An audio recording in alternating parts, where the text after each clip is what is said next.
அமெரிக்காவின் முன்னாள் அதிபர் ஆபிரகாம் லிங்கன் ஒரு மாபெரும் மக்கள் தலைவன். அமெரிக்கா மக்கள் மட்டுமல்ல, உலகம் பூராவும் இருக்கின்ற மக்கள் எல்லாம் அவரை போற்றுகின்றார்கள். காரணம் அவருடைய மனிதநேயம். மனிதநேயத்திற்கு பிற்பாடுதான் எது ஒன்றும் என்பதற்கு உதாரணமாக ஆபிரகாம் லிங்கனை ஓர் நிருபர் பேட்டி கண்டாராம். உங்களுடைய மதம் என்ன மதம் என்று கேட்டாராம்.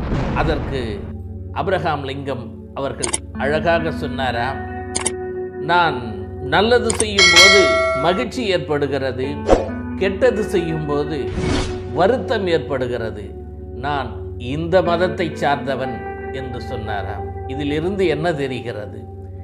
மனித நேயத்திற்கு பிற்பாடு இருக்கின்ற எந்த மதமும் என்னுடைய மதம் அல்ல. மனித நேயமாக இருக்கின்ற எந்த மதமானாலும் அது என்னுடைய மதம் என்பது அவர் சொல்லாமல் சொன்னது நாம் புரிந்து கொள்ள வேண்டும். அதனால்தான் ஆபிரகாம் லிங்கன் அவர்கள் ஒரு மாபெரும் தலைவராக, மக்கள் போற்றும் தலைவராக, மனிதநேயம் மிக்க தலைவராக அவர் போற்றப்படுகின்றார். மீண்டும் ஒரு நல்ல தகவலிலே உங்களை சந்திக்கின்றேன். நன்றி, வணக்கம், வாழ்க வளமுடன். நமது தகவல் தம்பட்டம் சேனலை சப்ஸ்கிரைப் பண்ணுங்க, பெல் பட்டன் அழுத்துங்க, லைக் பண்ணுங்க, வீடியோவை ஷேர் பண்ணுங்க.